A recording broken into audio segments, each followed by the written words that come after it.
Welcome back to Redefining Love. I'm your host, Tara Portelli, and in today's episode, we are going to be diving in to this idea about things falling apart.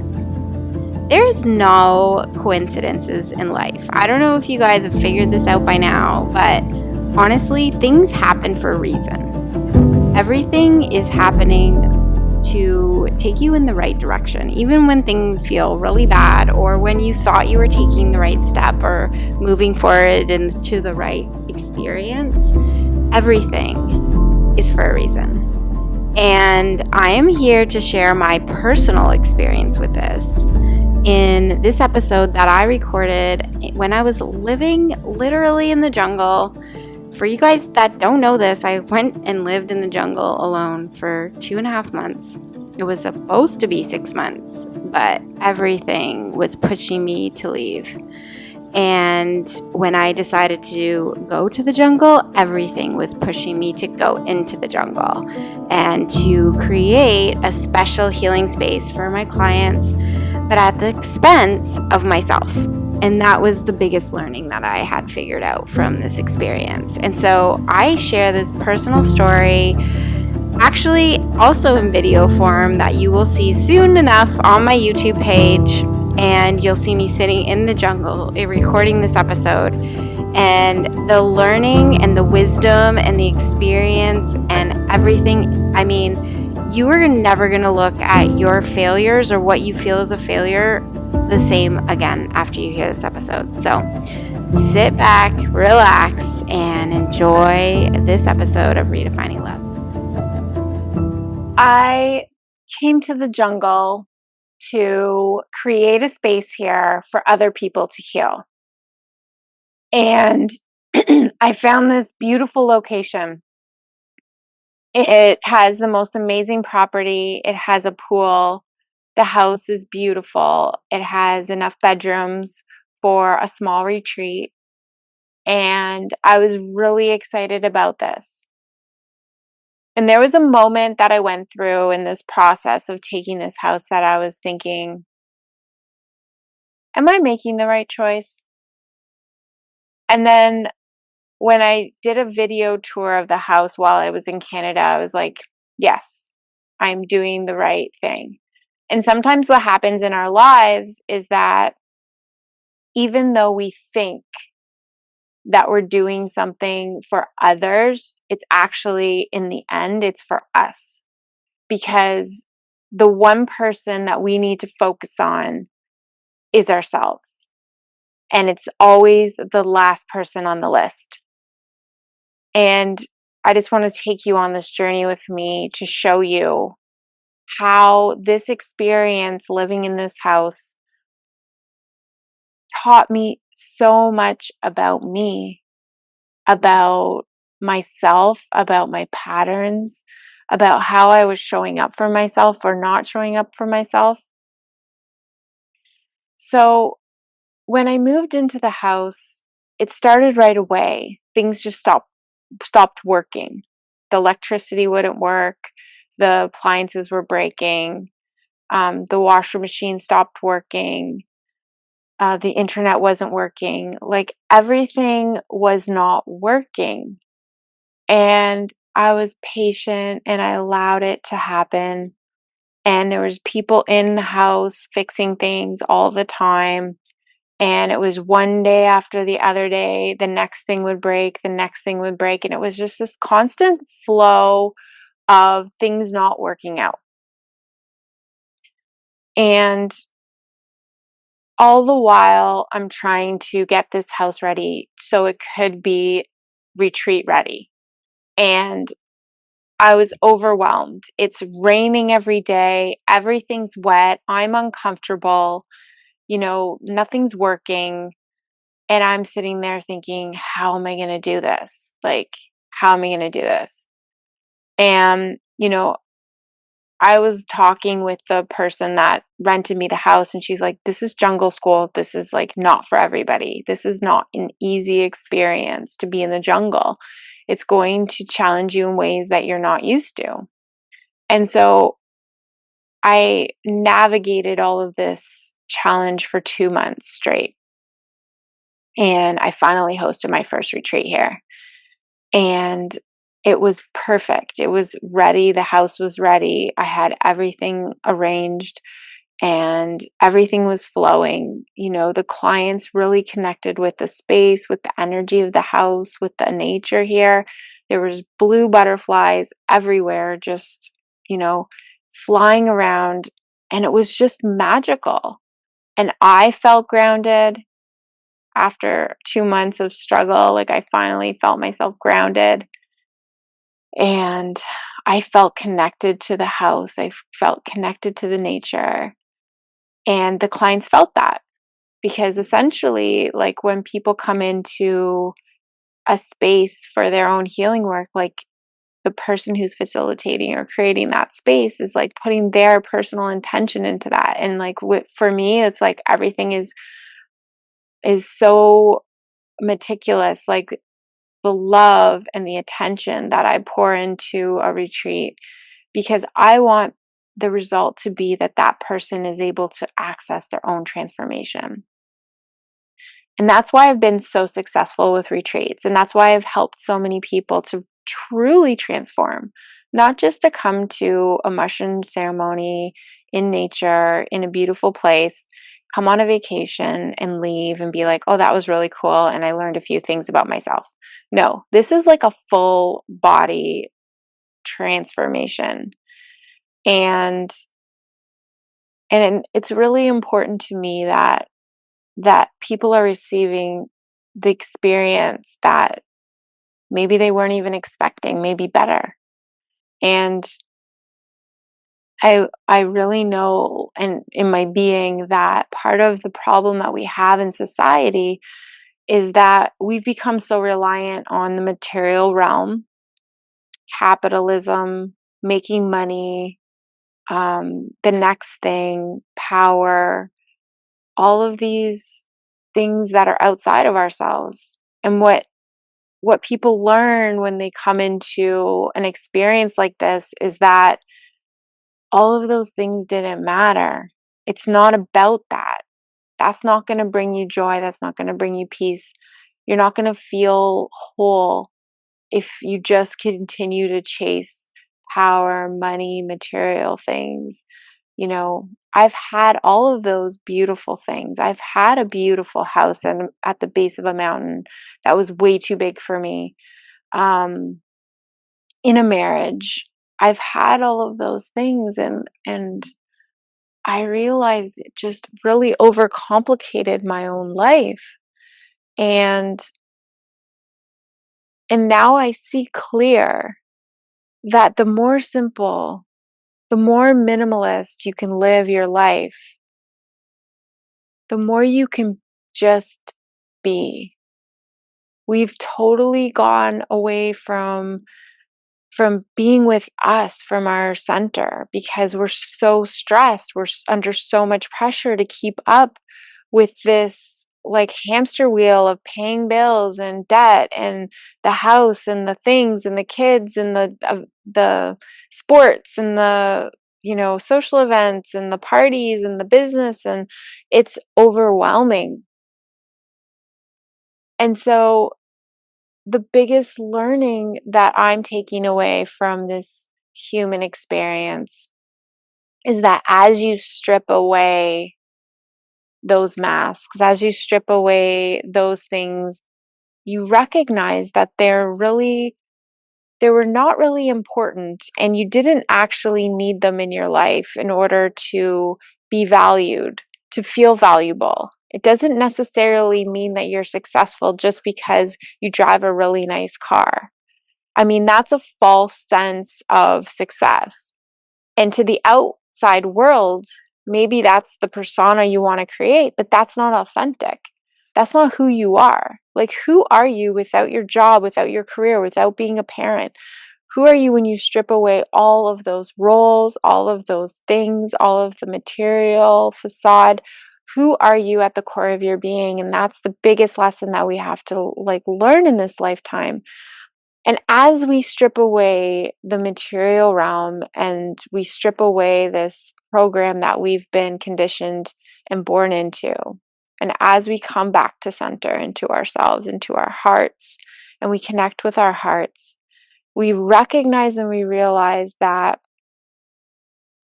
the most important thing that you ever had to do was show up for you, to honor you. And until you start to honor you and show up for you, then nobody else is going to show up for you and nobody else is going to honor you. And you're going to be continuing to be in those cycles and patterns that you might be caught in right now. If you're a people pleaser and you continuously just give, and you don't receive, it's because you're going to meet the takers. You're going to meet the people that see, oh, I can take so much from you and don't know how to give back. But when you come back into more of a centered and balanced place inside of yourself and you realize, I'm going to give, but not to receive back. I'm going to give to those people that I don't have expectations for. I'm going to give where I feel called to give, where I don't, I'm not trying to manipulate somebody into wanting to be in a relationship with me. I'm not trying to, to get validation from somebody. I don't want anything back. It's the homeless guy on the street. It's the lady at the cash register who can't find enough change to pay her bill. It's the animals on the street that are walking without food. It's the things that you're going to give and you maybe never receive back. But that's where you have to learn and cultivate these boundaries and recognize in yourself the patterns that you're showing up in your life. And then you have to correct the course. And so I'm in this house in the jungle. All the things started working. Everything started flowing just for my retreat, just for the small little window. And then after that, it was like a plummet. It was like into the depths of myself. And I was like, okay, now what? Like I've just worked so diligently for the last 2.5 months, trying to get myself in order, trying to get the house in order, to create this space, to create this retreat. And everything was great and it worked out perfect. And now what? Now what? Now I'm just sitting here waiting for the next client.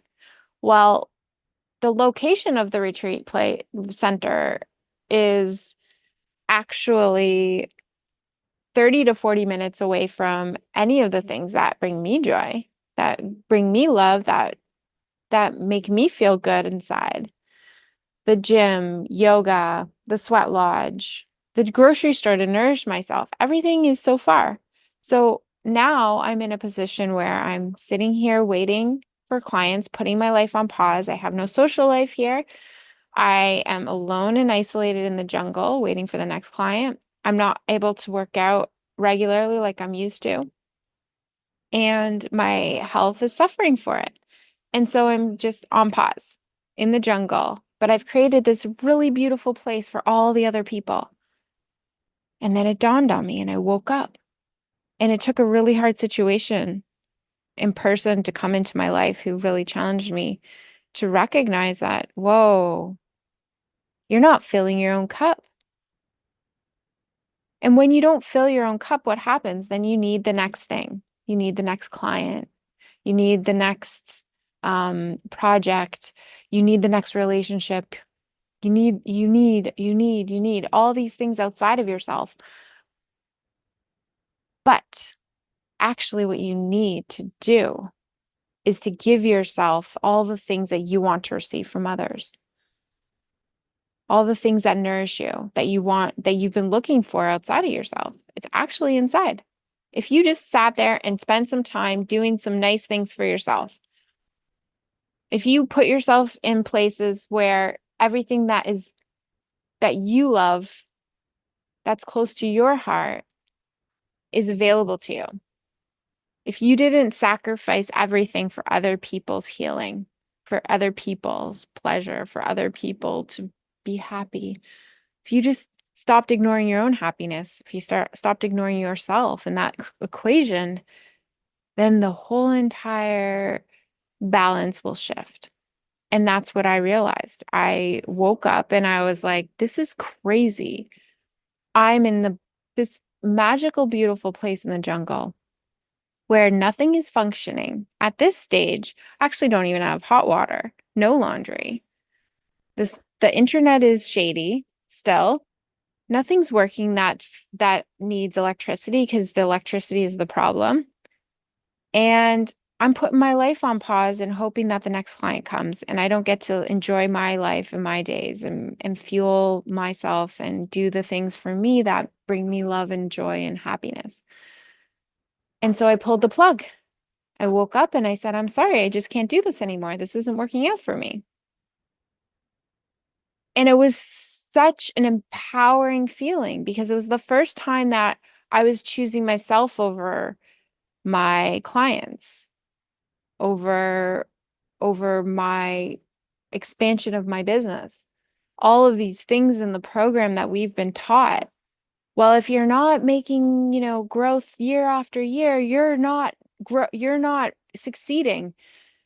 I think that was actually something that I heard from a guru, a business guru. It's like, well, if you're not making growth, well, you're failing. Your business is failing. Well, you know what? I'm making growth. My being is making growth. The business is a facade, it's an illusion. It doesn't actually exist. Because if I'm not good, the reality is my frequency isn't even going to allow in clients. The universe is not going to give me anything that I cannot take on right now. And if I'm working on me and this is my time for me, and I'm recognizing and realizing that the most important person in my life is myself, and that I have to fill my own cup, I have to give myself love, respect, all the things that I want and expect from others that I haven't been receiving, it's because I wasn't giving it to myself. And it's like this powerful realization. And so all of a sudden, I came to this place where I was like, okay, I surrender. I don't need any of these things. You know, I've put myself in a compromised financial position. That's okay. Money needs to move. Money is now being invested into me. I invested a lot of money into the house to getting it ready. And it's not money lost. It's not a failure because I've grown, I've expanded, I've learned about myself. And now I recognize and I see that the most important things are not that.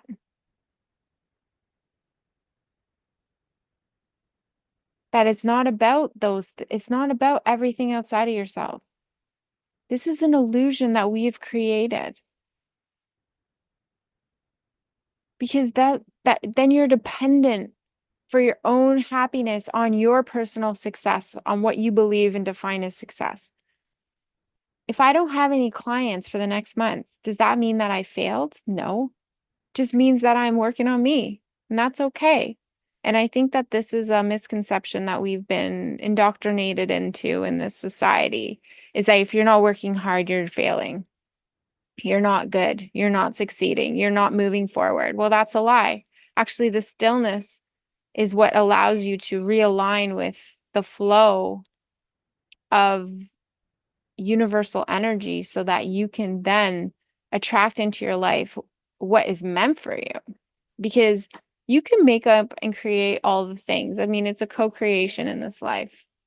But the reality is that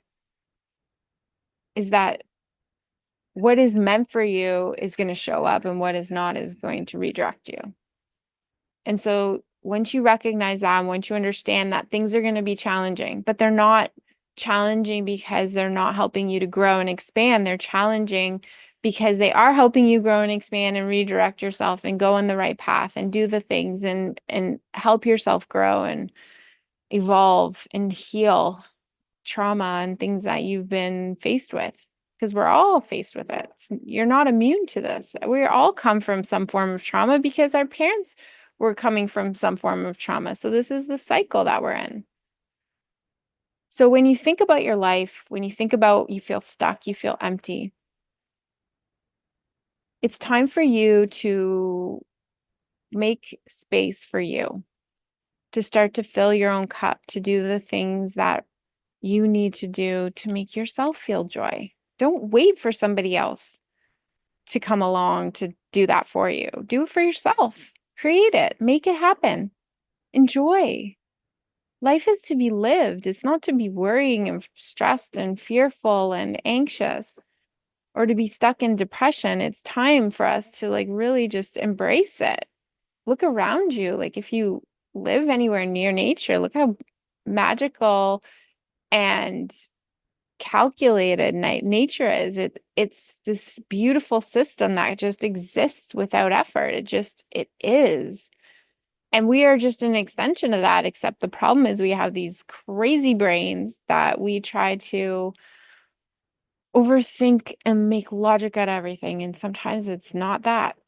It's just moving and living and being and feeling